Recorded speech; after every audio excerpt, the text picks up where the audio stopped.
एक समय की बात है। एक गांव में एक नहर हुआ करती थी। उस नहर के पास एक आम का पेड़ था। उस पेड़ पर ढेर सारे आम लगते थे। उसी पेड़ पर एक चुड़ैल रहती थी। उस चुड़ैल को आम बहुत पसंद थे। वो पूरी सर्दी इंतजार करती थी कि कब गर्मी आए और उसे आम खाने को मिले। उस साल भी उस चुड़ैल को गर्मियों का बड़ा बेसब्री से इंतजार था। जैसे ही गर्मी आती है और पेड़ पर आम लगना शुरू हो जाते हैं, वो चुड़ैल खुशी से झूम उठती है। अरे वाह, इस पर तो आम आने लगे हैं। अब ये जल्दी बड़े हो जाएंगे और मुझे ढेर सारे आम खाने को मिलेंगे। चुड़ैल बड़ी खुश होती है कि उसे जल्द ही आम खाने को मिलेंगे। पर तभी वहाँ नहर के पास कुछ लोग आते हैं। वो लोग नहर के आसपास कुछ देखने लगते हैं। नहर के पास एक बूढ़ा आदमी बैठा होता है जो उन लोगों से पूछने लगता है। अरे भाई, क्या बात है? क्या देख रहे हो? अरे आम का पेड़ कुछ ज्यादा ही झुक गया है। हम इसे देखने आए हैं। हाँ, आए दिन यहाँ पर कुछ न कुछ हादसा हो रहा है। पर क्या हो गया ऐसा? बच्चे इस पेड़ पर चढ़कर पानी में कूदते हैं। कल ही एक बच्चे का सर पत्थर से टकरा गया और उसको बहुत चोट आई है। अब गांव वाले चाहते हैं कि इस पेड़ को यहाँ से हटा दिया जाए, तो इसलिए हम इसको काटने आए हैं। पेड़ को काटने वाली बात सुनकर पेड़ पर बैठी चुड़ैल सकपका जाती है। उसे तो समझ ही नहीं आता कि वो करे तो क्या करे। नहीं नहीं नहीं, ऐसा नहीं हो सकता। अगर ये पेड़ कट गया तो मैं किस पर रहूंगी और आम कैसे खा पाऊंगी। मोहन और हरिया अपनी कुल्हाड़ी लेकर उस पेड़ को काटने में लग जाते हैं। चुड़ैल ये सब उस पेड़ पर बैठी देखती रह जाती है और कुछ ही देर में वो पेड़ कटकर नीचे नदी में गिर जाता है। पेड़ पर बैठी चुड़ैल फिर भी उस पेड़ को नहीं छोड़ती और वो भी पेड़ के साथ नदी में गिर जाती है। ये तुमने अच्छा नहीं किया, मेरा घर मुझसे छीन लिया। मैं अब कहाँ रहूंगी और क्या खाऊंगी। चुड़ैल को आखिरकार उस पेड़ को छोड़कर नदी से बाहर आना ही पड़ता है। अब उस चुड़ैल को आम की भूख लगती है। वो देखती है कि कहीं कोई आम के पेड़ पर आम लगे मिल जाए तो वो आम खाकर अपनी भूख मिटा सके, पर उसे कहीं किसी पेड़ पर आम नहीं मिलते। वो चुड़ैल अब परेशान होकर यहाँ वहाँ घूम ही रही होती है। रात को जब चुड़ैल यहाँ वहाँ घूम रही होती है तो उसको मोहन 2 थैलियों में आम ले जाता दिखता है।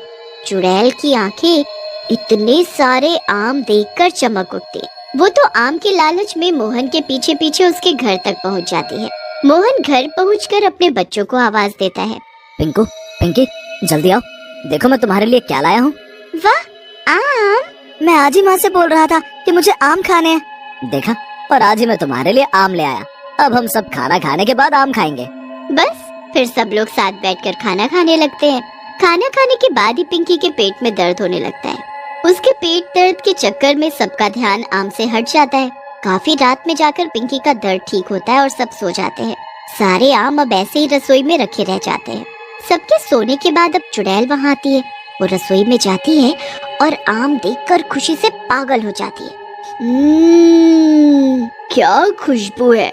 ये तो देखने से ही बड़े स्वादिष्ट और मीठे लग रहे हैं। अब तो मुझसे बिल्कुल भी नहीं रहा जा रहा। चुड़ैल जल्दी से एक आम निकालती है और उसे खाने लगती है। वो आम को ऐसे खा रही होती है जैसे सदियों से उसे आम न मिले हो। चुड़ैल आम की गुठली तक एकदम साफ कर देती है। अब एक आम से चुड़ैल का न पेट भरता है और न मन। वो फटाफट दूसरा आम निकालती है और उसे भी मजे लेकर खाती है। धीरे धीरे करके वो चुड़ैल दोनों थैलियों के सारे आम खा जाती है और वहाँ बस छिलके और गुठलियाँ रह जाती हैं। आज तो मजा आ गया। ऐसे आम तो उस पेड़ पर भी नहीं लगते थे जैसे मुझे आज खाने को मिले हैं।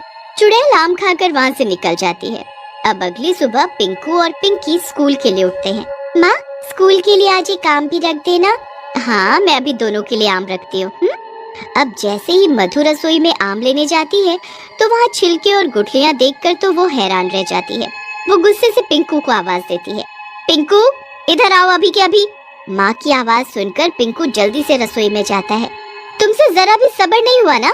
ये मासूम बनने की कोशिश मत करो। पिछले महीने भी तुमने झूठ बोला था और इतनी डांट खाई, पर तुम्हें तो डांट का कोई असर ही नहीं होता। पर मैंने क्या किया है माँ? तुमने ये रात को सारे आम खा लिए ना? मैंने तो एक भी आम को हाथ नहीं लगाया माँ। कल रात को पिंकी के पेट में दर्द हुआ, इसलिए हमने आम खाए ही नहीं थे और मैं तो पूरा वक्त कमरे में ही था। हाँ, ये भी सही बात है, पर फिर आम खाए तो खाए किसने? और वो भी इतनी सफाई से कि गुठली पर जरा सा गूदा भी नहीं छोड़ा। 1-2 दिन में वो ये बात भूल जाते हैं, पर चुड़ैल रोज कहीं न कहीं से अपने आम खाने का जुगाड़ कर ही लेती थी। वो कभी किसी के घर घुसकर आम खाती तो कभी किसी के।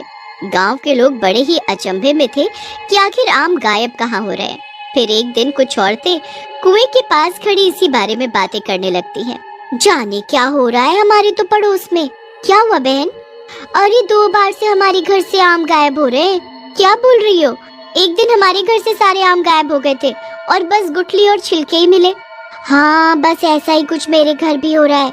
जब आम लाओ सुबह तक गायब। हाँ सही में, कल ये पूरे 5 किलो दशहरी आम लेकर आए थे। हम दोनों ने एक एक आम खाया और बाकी रख दिए, पर सुबह देखा तो आम की जगह बस गुठली और छिलके ही मिले। ये जरूर किसी आम चोर का काम है। कोई तो है जो सबके घरों से आम चुरा कर खा रहा है। अरे पर जो भी है, कोई क्या एक साथ 5 किलो आम खा सकता है? हाँ ये तो सही कहा तुमने। मुझे तो ये कोई मंकी मैन का काम लग रहा है। एक बार मैंने सुना था कि शहर में मंकी मैन घूम रहा है। बस सभी औरतें यही सब बेकार की बातें करती रहती हैं और चुड़ैल गांव से आम चुरा कर खाती रहती है। अब काफी दिन हो जाते हैं और लोग बड़े ही दुखी हो जाते हैं। उनको जानना होता है कि आखिर ये काम कर कौन रहा है। एक दिन गांव वाले उस आम चोर को पकड़ने की योजना बनाते हैं। वो गांव के बीचों बीच एक आम का टोकरा रख देते हैं और उसके आसपास जाल बिछा देते हैं। उसके बाद सब यहाँ वहाँ छुप जाते हैं। थोड़ी देर बाद वहाँ आम चोर चुड़ैल आ जाती है। आम की टोकरी देखकर उसके मुंह से तो पानी टपकना शुरू हो जाता है। आम, आम, इतने सारे आम, वाह वाह, मजा आ जाएगा आज तो। चुड़ैल बड़ी खुश हो जाती है और जल्दी से उस टोकरी के पास जाकर बैठ जाती है। फिर उसके बाद वो एक एक आम निकाल कर खाना शुरू कर देती है। एक आम वो एकदम सफा चट कर देती है और कुछ ही देर में पूरी टोकरी खाली हो जाती है। उसके बाद चुड़ैल को सभी गांव वाले पकड़ लेते हैं। तो ये कहानी आपको कैसी लगी हमें कमेंट पे जरूर बताएं। हमारे चैनल को सब्सक्राइब करें।